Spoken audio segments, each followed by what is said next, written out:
Hi guys, and welcome back to the channel.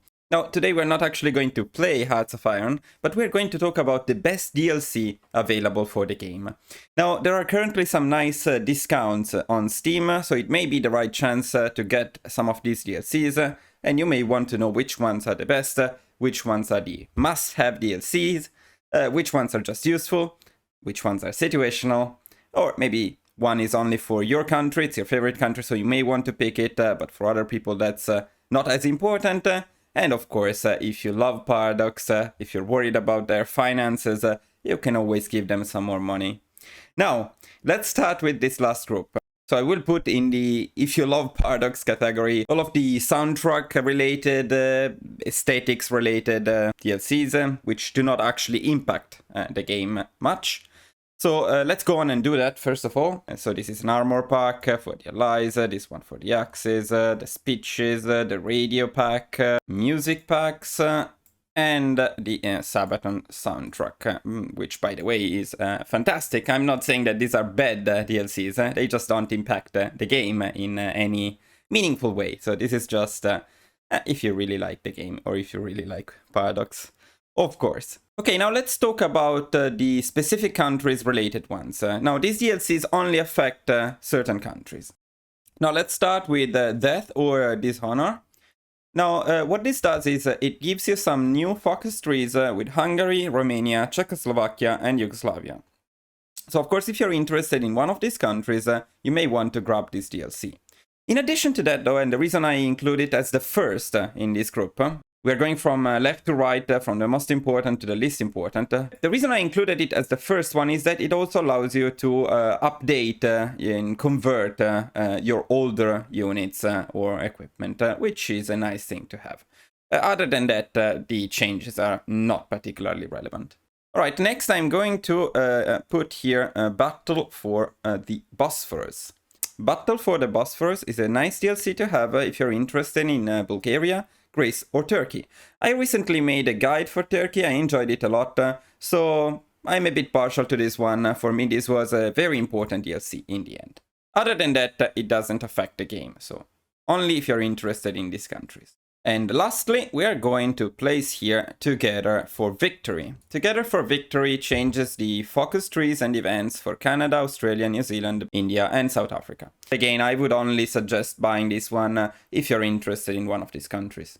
Okay, now we're starting to get into the interesting part of the tier list. Next, I'm going to place Man the Guns. I will put it in situational. Now, what Man the Guns does is, other than changing some of the focus trees for the United States, which would make it country-specific, Netherlands and Mexico too, but the main point is it allows you to design new ships. It has the ship designer, some other things related to the admirals, naval mines, naval treaties, and so on. Now, none of this is particularly important if you skip on the Navy, if you don't pay attention to the Navy. If you know me, you know that I don't particularly love the Navy in this game. I don't use it as much, and that's why I only consider this situational, in the sense that if you love the Navy, then this is going to be mandatory, but if you're not that much into the Navy, this is only situational. You can entirely skip on this one if you want. Next, I'm going to place La Resistance, and I will consider this a useful one. Now, this is actually a very useful one, because what La Resistance does is it allows you to create collaboration governments. There are other things, of course, there is espionage, there are some focuses, but the main point here is collaboration governments. Collaboration governments are extremely useful when you want to defeat well, any opponent virtually, but especially the larger ones. The perfect example is the Soviet Union. The Soviet Union is usually a pain in the ass to defeat. You need to get all the way to Siberia before they surrender. Well, if you form one or two or three collaboration governments in the Soviet Union before the war or during the war, then you're going to force them to capitulate much faster, and it's going to be much easier to manage the unrest in the newly conquered territories. So definitely a very nice DLC to have. Okay, next I'm going to place Waking the Tiger, and I will consider this one useful as well. It's a bit controversial, some people may say this is a must-have, they may say it about La Resistance as well, but well, I cannot put everything into the must-have tier list. I only consider this one useful. There is still a chance that you can skip on this one, in my opinion. What this does is it gives some nice focus trees for China and for the German Reich and Japan. So of course, important nations. If you like those nations, you may want this DLC. And then, in addition to that, it gives your generals commander abilities. Now, I made a dedicated video for that, you will find the link up here, but commander abilities are a nice thing to have. Not as important as some of the next things we're going to talk about. Naturally, decisions and missions are also pretty nice to have, so this is a very nice DLC. Again, I will not include it as a must-have, because the next two DLCs we're going to talk about are, in my opinion, even better, even more important.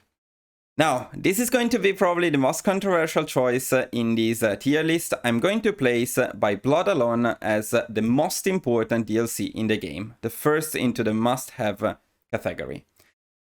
Why is that? Because if we check Steam here and we go on to the Hearts of Iron 4 By Blood Alone reviews, you will see that it has very bad reviews.